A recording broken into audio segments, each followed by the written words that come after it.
सभी बच्चों को मेरा गुड मॉर्निंग। बच्चों, आज मैं फिर रोहित कुमार आज सभी के बीच में उपस्थित हुआ हूँ। आज का मेरा टॉपिक है बच्चों त्रिभुज, ट्रायंगल। त्रिभुज किसे कहते हैं और त्रिभुज की परिभाषा और त्रिभुज के प्रकार हम जानेंगे आज। तो हम चलते हैं बेटा त्रिभुज। ये क्या हमारा त्रिभुज, जिसे हम इंग्लिश में ट्रायंगल कहते हैं, ठीक है। उसकी ये क्या है, परिभाषा लिखी है, ठीक है। तीन भुजाओं से घिरी आकृतियों को हम क्या कहते हैं, त्रिभुज। तीन भुजाओं की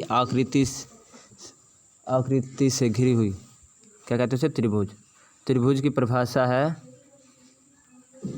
त्रिभुज की परिभाषा, तीन भुजाओं से घिरी बंद आकृति को त्रिभुज कहते हैं। बंद आकृति किसको, तीन भुजाओं से घिरी बंद आकृति को त्रिभुज कहते हैं।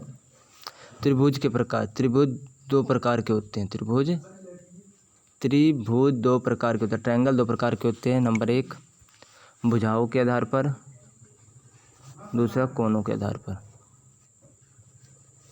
तो हम पहले जानेंगे भुजाओं के आधार पर।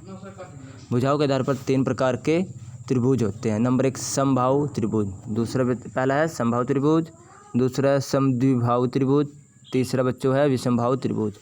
कितने होते हैं बच्चों, तीन। समबाहु त्रिभुज, समद्विबाहु त्रिभुज और विषमबाहु त्रिभुज।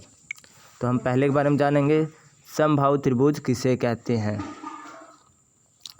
जिस त्रिभुज की तीनों भुजाएं समान हो उसे हम समबाहु त्रिभुज कहते हैं। क्या बेटा, जिसकी तीनों भुजाएं समान हो, ये भी, क्या कहेंगे उसे, समबाहु त्रिभुज। जैसे कि ये 4 सेंटीमीटर रेखा है, ये भी 4 होनी चाहिए, ये भी 4 सेंटीमीटर, तीनों 4-4 सेंटीमीटर है, तो ये क्या है, समबाहु त्रिभुज।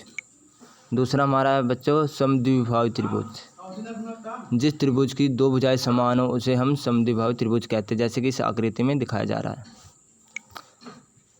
जिसकी केवल दो भुजाएं, जैसे कि ये और ये 4 सेंटीमीटर है, ये भी 4 सेंटीमीटर, ये 3 सेंटीमीटर है, तो ये और ये बराबर है और ये 3 सेंटीमीटर नहीं बराबर, तो इसको हम क्या कहेंगे, समद्विबाहु त्रिभुज।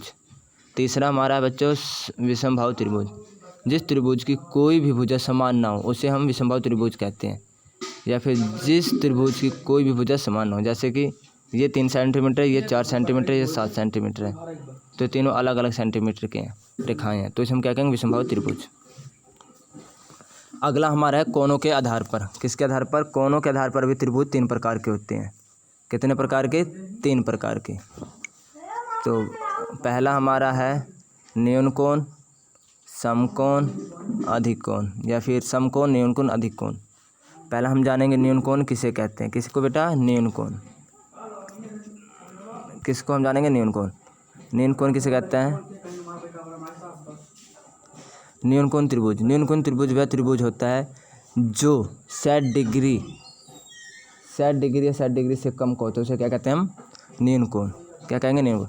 या फिर 60 डिग्री के कोण को हम न्यून कोण कहते हैं। सीधी भाषा में अगर बात करें बेटा, 60 डिग्री का जब हम प्रकार के द्वारा कोण बनाएंगे तो उसे हम क्या कहते हैं, न्यून कोण कहा जाता है।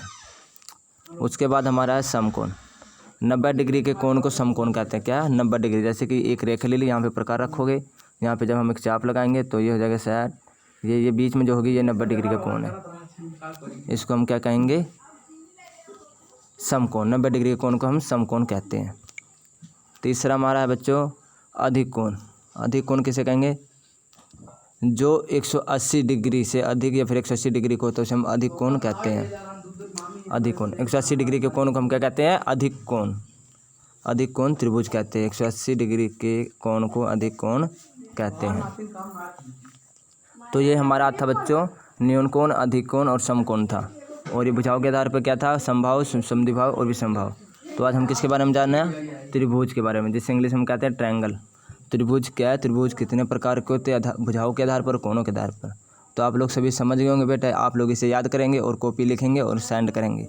ओके बच्चों, आज का ये हमारा टॉपिक था। ओके बेटा।